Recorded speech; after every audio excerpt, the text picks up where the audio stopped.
दोस्तों, स्वागत है आपका पीआर पब्लिकेशन में।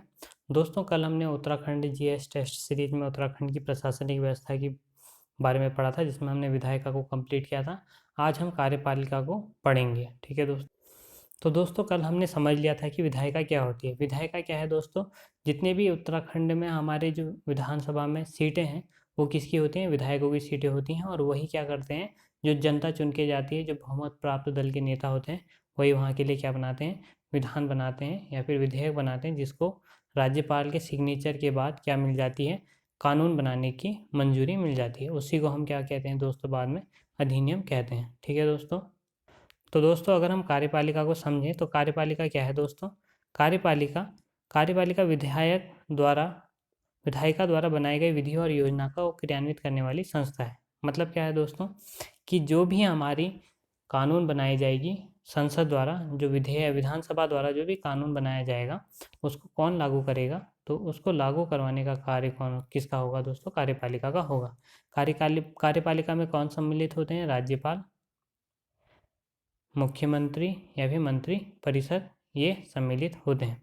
ठीक है दोस्तों। वैसे एक जो कार्यपालिका है, 2 चरणों में कार्य करती है। एक होती है शासन स्तर पर और दूसरा होता है हमारा प्रशासन स्तर पर। ठीक है दोस्तों। शासन स्तर का मतलब क्या है? जिसमें जो चुने गए सदस्य हैं, वो लोग क्या करेंगे? कानून को पास करने का कार्य करेंगे। जैसे राज्यपाल है, राज्यपाल क्या करेगा? जो भी विधेयक विधानसभा में जो कानून बना होगा, उसमें हस्ताक्षर करने का कार्य और मुहर लगाने का कार्य राज्यपाल का होगा। और उसके बाद जो मंत्री होगी, वो अपने सचिवालय की मदद से उस नियम कानून को पास करवाएगी पूरे राज्य में। और इस तरीके से वो पूरा जो कानून बनाया होगा, वो संपूर्ण राज्य में लागू हो जाएगा। तो दोस्तों, ये किस तरह कार्य करता है? जो भी हमारी कार्यपालिका है, कार्यपालिका से राज्यपाल उसमें हस्ताक्षर करेगा। मंत्रिपरिषद में जो जो भी जिसका भी मंत्री का जो कार्य होगा, उसके पास वो कानून जाएगा। पास होने के बाद फिर वो कहाँ जाएगा? सचिवालय में। जो आईएएस अधिकारी होंगे, वो उसकी मदद करेंगे। फिर वो अपने नीचे स्तर पर निदेशालय में भेजेंगे, मंडल में जाएगा, फिर जिलों में, फिर तहसील में।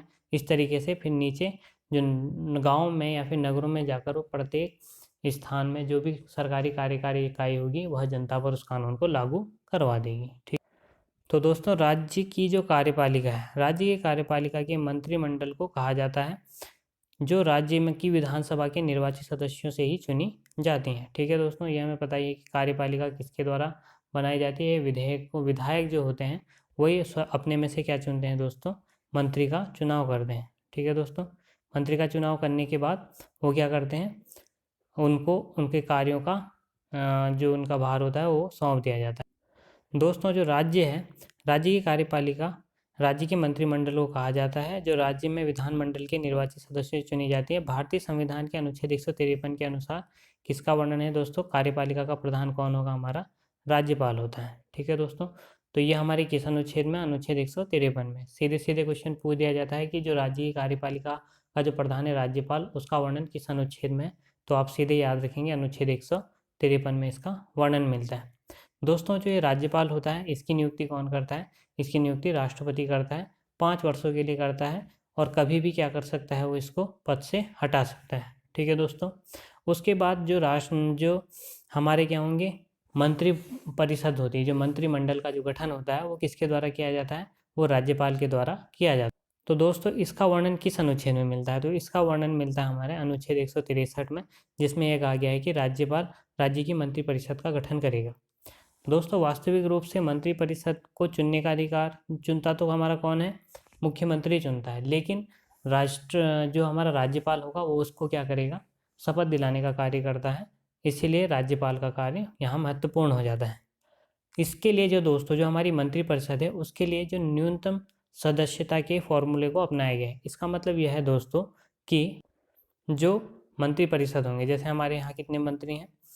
जो विधायक हैं, वो कितने हैं? 70 विधायक है, +1 एक एंग्लो इंडियन है। तो या इसके सिर्फ कितने, या तो 12 सदस्य या फिर 15% सदस्य क्या बन पाएंगे?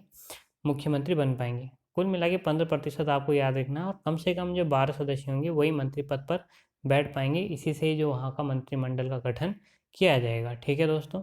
और यह सीधी सी बात है कि जो मुख्यमंत्री बनेगा, वो कौन बनेगा? वो बहुमत प्राप्त दल का नेता ही बन सकता है। और वही अपनी मंत्रिपरिषद का गठन भी अपने ही जो उसके साथ जो होंगे, जो उसके साथ जो इलेक्शन में जीते होंगे, उसी की सीट से तो उन्हीं को भी क्या बनाएगा, मंत्री बनाएगा, जो उसका सहयोग करेंगे।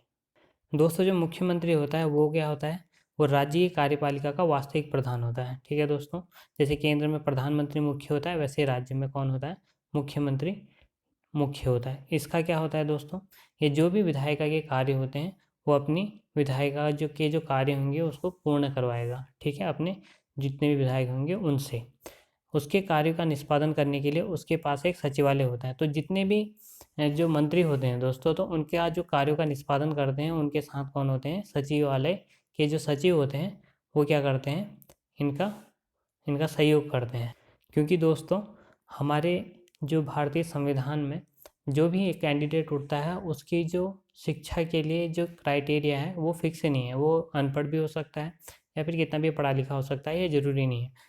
इसलिए यह ज़रूरी नहीं कि उसको जो भी हमारे संविधान का नियम कानून है उसका ज्ञान हो। इसलिए उनकी सहायता के लिए सचिवों को नियुक्त किया जाता है। वो क्या करते हैं, मंत्रियों की सहायता करते हैं नियम कानून को बनाने में और उस कानून को पास करवाने में। ठीक है दोस्तों, तो सचिवालय क्या होता है दोस्तों, इसको हम जान लेते हैं आसान भाषा में। राज्य सचिवालय, ठीक है दोस्तों, राज्य सचिवालय राज्य की कार्यपालिका के सदस्य जनप्रतिनिधि होते हैं और भारत के जनतांत्रिक पद्धति के किसी भी प्रकार की न्यूनतम योग्यता का प्रावधान नहीं होने के कारण, ठीक है दोस्तों, कोई भी न्यूनतम योग्यता का प्रावधान नहीं है, इसलिए यह आवश्यक नहीं कि मंत्री विधि और नियमों का जानकार हो। ठीक है दोस्तों, तो इन्हीं की सहायता के लिए प्रशासनिक निकाय का गठन किया जाता है, जिसे सचिवालय कहा जाता है। तो सचिवालय में कौन होते हैं दोस्तों, पढ़े लिखे IAS होते हैं। तो वो लोग क्या करते हैं, जो चुने गए प्रतिनिधि होते हैं इनकी मदद करते हैं। सचिवालय का जो प्रत्येक सचिव होगा दोस्तों वो प्रशासनिक सेवा से आया होगा, IAS अधिकारी होगा, जिनकी प्रतिनिधित्व मुख्य सचिव द्वारा किया जाता है। दोस्तों हमारे राज्य में जो सरकारी कर्मचारियों में सबसे बड़ा पद है वो किसका है दोस्तों, मुख्य सचिव का है। जैसे केंद्र में किसका होता है दोस्तों, कैबिनेट सचिव का होता है, ठीक वैसे ही राज्य में किसका होता है, मुख्य सचिव का होता है दोस्तों। इसी के अंडर में जो हमारा मुख्य सचिव होगा, इसी के अंडर में जो अन्य सचिव होंगे वो कार्य करेंगे। मुख्य के नीचे प्रमुख आ जाता है, फिर अपर आ जाता है, अपर के नीचे फिर विभाग में जो बटे होते हैं, शिक्षा सचिव, स्वास्थ्य सचिव, खेल सचिव, कृषि सचिव, ये सब किसके अंतर्गत आते हैं, ये आते हैं हमारे मुख्य सचिव के अंतर्गत। तो दोस्तों जो प्रत्येक विभाग के जो सचिव होंगे वो कौन कहलाएंगे, शासन सचिव कहलाते हैं। इनको अलग अलग विभाग बांट दिया जाता है। ठीक है दोस्तों एक फ्लो चार्ट भी देख लेते हैं। तो दोस्तों राज्य का जो सर्वोच्च अधिकारी है, सरकारी कर्मचारी, वो कौन है, हमारा मुख्य सचिव है। मुख्य सचिव के नीचे प्रमुख सचिव, उसके नीचे अपर सचिव, फिर अच्छा अपर जो सचिव हैं उनको अन्य विभाग मतलब बांट दिए गए हैं। अन्य विभाग में जैसे शिक्षा मंत्रालय है, कृषि मंत्रालय है, पेयजल मंत्रालय है, खनन मंत्रालय है, स्वास्थ्य मंत्रालय है, ये सारे मंत्रालय क्या कर दिए हैं दोस्तों, बांट दिए गए हैं। अब साधारण भाषा में एक बार देख लेते हैं कि जैसे मान लिया कि कोई शिक्षा से संबंधित कानून है, तो शिक्षा मंत्रालय ने उसका मतलब राज्यपाल ने उसमें हस्ताक्षर कर दिए, वह कानून क्या हो गया, पास हो गया। अब उसको लागू कैसे करवाया जाएगा, तो शिक्षा मंत्रालय से वो कहाँ जाएगा दोस्तों, अब नीचे सचिवालय में। सचिवालय में कौन होंगे, IAS अधिकारी होंगे। वो अपने नीचे जो निदेशालय होते हैं उनको आदेश देते हैं कि इस कार्य को संपन्न कराओ। निदेशालय अपने जो नीचे होंगे जिला अधिकारी वाले क्षेत्र होंगे, उनमें पहले मंडलों में जाएगा, मंडलों से जिला अधिकारियों में जाएगा, जिला से वो कहाँ जाएगा दोस्तों, ब्लॉक में जाएगा, ब्लॉक के बाद वो कहाँ चले जाएगा दोस्तों, प्रत्येक जो कॉलेज होंगे वहाँ पे वो उस जो कानून बनाया होगा उसको लागू करवा दिया जाएगा। तो इस तरीके से कार्यपालिका कार्य करती है दोस्तों। ठीक है, निदेशालय क्या होता है दोस्तों, तो निदेशालय राज्य के प्रशासन में सचिवालय के बाद सबसे प्रमुख कार्यात्मक इकाई निदेशालय होती है। सचिवालय शासन स्तर पर कार्यवाही पूरा कर जो भी आदेश तैयार करता है उस आदेश का क्रियान्वयन करना निदेशालय का ही उत्तरदायित्व होता है। तो समझ में आया दोस्तों, जो भी सचिवालय से निर्देश आएंगे उन निर्देशों का पालन करने का कार्य किसका है, निदेशालय का है। और उस कानून को, नियम कानून को लागू भी कौन कराएगा, ये निदेशालय करवाएगा अपने नीचे स्तर पर। ठीक है दोस्तों, तो दोस्तों हमने देखा कि जो निदेशालय का उत्तरदायित्व क्या है, जो भी सचिवालय से आदेश आए हैं उनका पालन करवाना।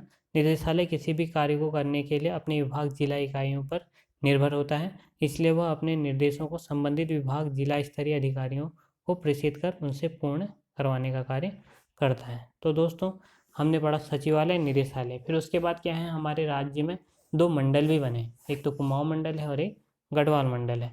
तो मंडलों के बारे में भी जान लेते हैं। तो दोस्तों आपको पता होगा कि जो मंडल है, उत्तराखंड निदेशालय के नीचे 2 मंडल बनाए गए हैं जिन्हें कुमाऊं मंडल और गढ़वाल मंडल कहा जाता है। इसमें जो कुमाऊं मंडल है उसका गठन 1815 में हुआ है कुमाऊं कमिश्नरी के गठन के दौरान। अब दोस्तों 1815 में कुमाऊं कमिश्नरी का गठन कैसे हुआ है वो आप इतिहास में पढ़ेंगे, लेकिन आप थोड़ी सी जानकारी जान लीजिए। दोस्तों सबसे पहले उत्तराखंड में किनका शासन हुआ करता था? कुड़िंदों के बाद फिर आए पवार, फिर आए हमारे कत्यूरों के बाद आए चंदों के बाद फिर गोरखों का आक्रमण हुआ, गोरखों के बाद आए थे हमारे अंग्रेज। तो जिस वक्त गोरखे गए 1815 में अंग्रेजों के साथ युद्ध हुआ, जिसे हम आंग्ल गोरखा युद्ध कहते हैं। तो इस युद्ध के बाद जो अंग्रेज थे वो उत्तराखंड छोड़ के गए, तो अंग्रेजों ने यहाँ अपना अधिकार किया, जिसके कारण क्या बनी दोस्तों, यहाँ कुमाऊं कमिश्नरी बन गई। ठीक है दोस्तों। लेकिन उसके बाद गढ़वाल क्षेत्र का क्या हुआ? तो उस वक्त जब गोरखे गढ़वाल में आक्रमण करते हैं 1804 में, कुमाऊं में तो 1790 में कर देते हैं, लेकिन जो गढ़वाल में होता है वो एक बार 1791 में करते हैं, लेकिन नेपाल में अतिक्रमण होने के कारण, तिब्बतियों का आक्रमण होने के कारण उन्हें वहाँ वापस जाना पड़ता है। तो उसके बाद वह 1804 में पुनः क्या करते हैं दोस्तों, आक्रमण करते हैं 1804 में, और 1804 में आक्रमण करने के बाद वह उस क्षेत्र में अधिकार कर लेते हैं। तो उसके बाद 1804 में, जिस वक्त 1804 में प्रद्युम्न शाह वहाँ का राजा होता है, तो उसको मारकर वह कब्जा कर लेते हैं। उसके बाद जो इसका पुत्र होता है सुदर्शन शाह क्या करता है दोस्तों, अंग्रेजों की मदद से 1815 में गोरखों को हराने में मदद करता है, और उसके बाद उसको क्या मिल जाता है दोस्तों, टिहरी गढ़वाल का हिस्सा मिल जाता है। दोस्तों अगर आप उत्तराखंड का मैप देखेंगे तो उसमें जो अलकनंदा नदी है, अलकनंदा नदी कुछ इस तरीके से बहती है, तो उसमें जो अलकनंदा से जो ये वाला हिस्सा है ये तो टिहरी गढ़वाल कहलाया, और ये वाला हिस्सा जो पौड़ी वाला हिस्सा है ये अंग्रेजों के पास रहा। वो क्यों रहा दोस्तों? क्योंकि कुछ युद्ध में जो भी हर जाना हुआ था उसको चुकाने में सक्षम नहीं था सुदर्शन शाह, इसलिए उसको ये पौड़ी वाला हिस्सा अंग्रेजों को देना पड़ा।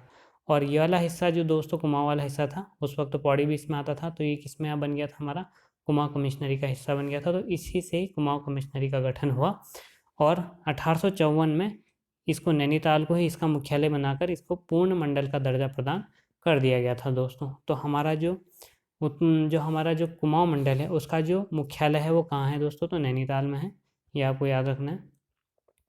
और कब हुआ है इसका, तो 1854 लिखेंगे आप कुमाऊं मंडल का गठन। ठीक है दोस्तों। गढ़वाल मंडल की बात करें तो दोस्तों गढ़वाल मंडल का गठन कब होता है, 1969 में होता है, जिसका मुख्यालय कहाँ है दोस्तों, पौड़ी में है। ठीक है दोस्तों। क्योंकि जो हमारा टिहरी गढ़वाल है वह पहले क्या था, वहाँ पे को राजा का शासन हुआ करता था। तो 1 अगस्त 1949 में जब इसका विलय किस में हो गया था, भारत में हो गया था, क्योंकि आज़ादी के बाद तक ये हमारे भारत का मुख्य अंग नहीं था। मतलब मुख्य अंग तो था, लेकिन यह क्या थी, एक रियासत थी, यहाँ पे को राजा का शासन चलता था, लोकतंत्र नहीं था।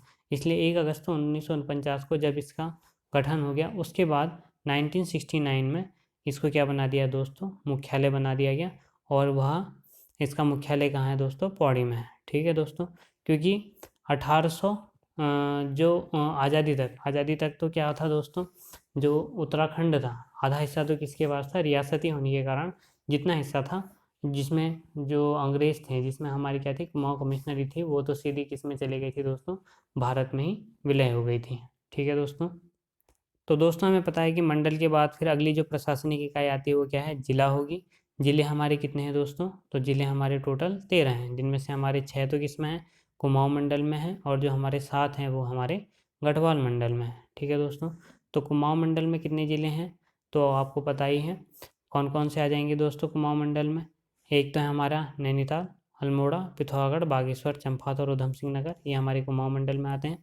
उसके बाद फिर गढ़वाल मंडल में कौन है, पौड़ी, देहरादून, टिहरी, उत्तरकाशी, चमोली, रुद्रप्रयाग और हरिद्वार, ये हमारे कितने किस में हैं, गढ़वाल मंडल में। और जो 6 हैं वो हमारे कुमाऊं मंडल में आए। तो टोटल कितने हो गए दोस्तों, ये हो गए हमारे 13 जिले।